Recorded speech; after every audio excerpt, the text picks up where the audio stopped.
Let us continue the explanation of the Royal Tombs of Golconda by Sarojini Naidu. Previously, in the previous class, we have completed the third and the fourth stanza. Now, this is the fifth and the sixth stanza. This is the fifth and this is the sixth stanza. Remember it out that how it was based on imagination of Sarojini Naidu. What she was actually imagining, that she was standing in, she was standing in the Seven Tombs ground, and she was started imagining the time when it was under the king's rule, like Nizams and the Qutub Shahi rulers. So she started imagining, and she has got the feeling that she is visiting the whole place with her by herself. And she started listening the music of the glimmering music of the spears. I said shining of the spears when they collide each other, and the music of that when they collide, and the shine which comes out, and the laughter of the brides of the Nizam Shahi rulers, or you can say the Qutub Shahi rulers. So she was imagining these, and she said that now because the time is passing by, and many of the people are forgetting yourself, but they are not forgetting the places what you have built up. Those places are there, but they are not in the previous grandeur, previous impressive royalness. They are right now in a ruined place, ruined ways. Like as I said you in the previous class, that Golconda Fort, so one of the wall has been damaged due to the flood, or many times it happens that now because of such a huge time it was standing. So obviously sometimes it happens that because of the weather conditions, climatic changes and all, it affects. Even human beings die, so what about the normal construction things? So it happened, the monuments as well. So she said that maybe they were very grand or very royal at those times, but slowly they are ruining, slowly they are going into destruction. So, but the people still believe some of the things what you have done. Now, that those things which he has actually mentioned here, she said that now here in the fifth stanza she discussed. Though centuries falter and decline, weakens. Slowly the centuries, hundreds of years we call it as a century. So, hundreds of years pass by and slowly it falters and decline the falter to weaken. Slowly centuries are going. So obviously the tombs, the monuments, your rule has slowly weakens and decline. Your proven strongholds shall remain. But some of the things which you have proved by yourself, that have the stronghold on the people, still people remember some of the things what you have done. Because right now, if you remember that, if you have seen those Osmania Hospital and even the places where the government has created Salarjung Museum, if you once visit, you can check it out, that they have different varieties of the photos and all that, whatever they have collected from the different places of the world, it's being displayed over there. That shows that their grandeur, their life size, their actually the way of living the life. If you have visited Chowmahalla Palace, there you can find out a variety of the swords, arms, armory, many things are there. Even if you check it out, their pictures, you can find the dresses what they wear with the gold and silver and all. So their life was very good, and even they have done many things for the people, for the decoration of the city and for the betterment of the people. Usman Sagar, what you call it as right now, Gandipet, there they have made all the arrangements for supplying the water to the whole city. If they haven't done that, Nagarjuna Sagar Dam, if they haven't made that, if they haven't created all these things, Hussain Sagar, it will be difficult for the people to live in this city. But they have done many things. So she is saying that though centuries falter and decline, many centuries are coming and going, weakening out, means slowly losing out, slowly many centuries are passing by and declining, ending up. Your proven strongholds shall remain. That means whatever you people have done, your stronghold on the things and the people will be remain as it is. Embodied memories of your line, incarnate legends of your reign. Remember students, speciality of the Sarojini Naidu's poems are there every alternate line normally rhymes, like decline, line, remain, reign. Here you can find it out the same, alternate lines would be rhyming lines. Okay, so embodied memories of your line, incarnate legends of your reign. Now what is the meaning of embodied? I have written here, embodied is express. Incarnate in human form. Here is that your memories, expressing your memories of your line. Like if you see Golconda Fort, you are imagining how their life was. When you see Charminar, when you see Makkah Masjid, when you see Chowmahalla Palace, you are imagining how big Falaknuma Palace, how big dining table they used, where they sit, what type of sofa they actually use for sitting, what type of food they eat. That is the expression of the memories of their line. Line means one by one the rulers. We can see that how they used to study, what they have done. That is the expressment of their memories. Incarnate legends of your reign. Reign means the time when they rule. Like king number 1, then king number 2, then king number 3. Like this is known as the reign, the time of the rule. So they are like a incarnate in human form. They are like the gods in human form. People remember them, how they rule, what they rule, and it shows there by the pictures and by even the monuments. We can understand there, we can get the memories, we can get into mind that how their life would be, how can we fantasize. If you just take an think that how Sarojini Naidu is imagining, because she has visited 7 tombs, that's why she is imagining. If she hasn't visited, then how can she imagine? That's what. If imagine there is no 7 tombs, can she goes there, can she imagine there? No. That's what she wanted to say, that these things are expressing, showing your memories. Because these things are there, we are remembering you a lot. O queens. Now this stanza is totally dedicated to the queens. O queens, in vain old fate decreed. Decreed means ordered. Like times immemorial. We know when the world has started, everybody is mortal. Mortal means we have to die one day. We are not immortal. Every human being, every animal has to taste the death. We have to die one day. So she is saying that, O queens, in vain old fate decreed. The order has came for your death. Your flower-like bodies to the tomb. You are such a beautifully decorated and very nice, beautiful people has also been ordered to put into the tomb. Tomb means in the grave. That means the order of your death has arrived. Death is in truth the vital seed. The most important seed is the death.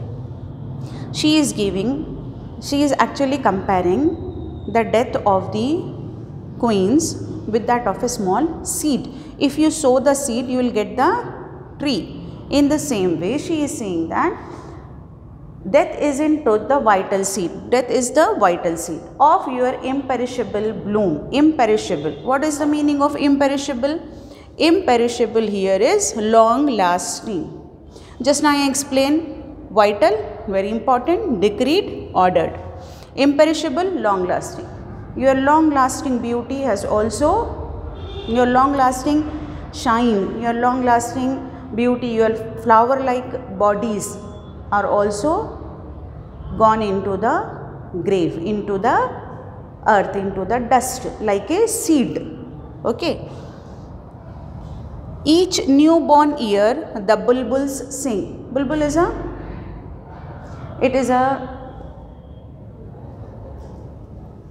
I hope bulbul everybody knows. It's a type of a sparrow. It's a type of a bird.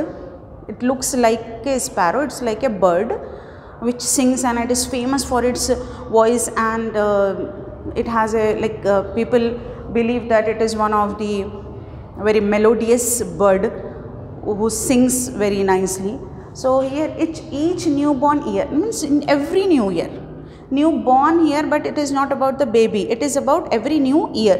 Every new year the bulbuls sing, the bulbuls, the bird sing their songs of your renascent loves. The bulbul singing the songs of the renascent. Renascent means old love of the who? Queens.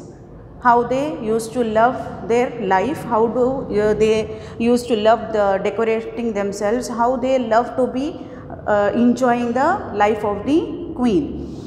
So every year bulbul sing the songs of their love, of their like decorative life.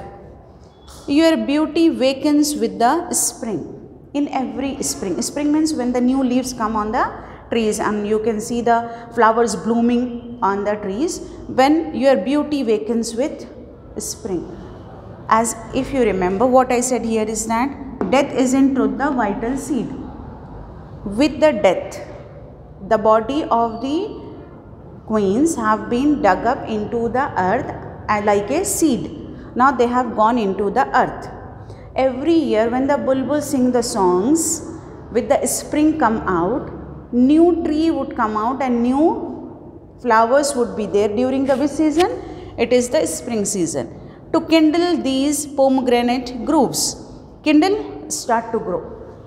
So new trees of pomegranate. Pomegranate, it is a type of the fruit and you should know the meaning of pomegranate. So it is like a pomegranate tree, it is started growing up. So here she is comparing the queens, the dead queens with the pomegranate trees. She is saying that your dead bodies have gone inside and now it is coming out in the form of a pomegranate trees, because the trees are very delicate looking and the pomegranate, actually the fruit is one of the very delicious fruit. So Sarojini Naidu is creating that after your death also you are giving us the benefit and you are living in our life like in a beauty of the pomegranate tree with the pomegranate fruit. I hope you have understood. Read once, twice or thrice, but try to understand. At the moment after seeing this video, you just immediately read out and with the whole meanings. Keep it in mind that unless and until you understand the meanings, you cannot able to get the proper you can say imagination into your mind and you cannot able to express it out into your own words. Already I have suggested few students to please express your own views on. After reading this, write down the summary in your own words, each stanza summary.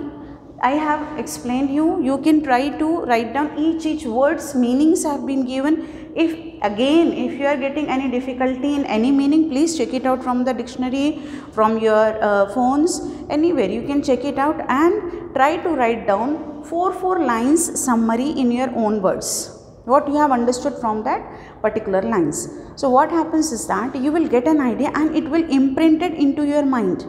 You will remember it for a long time.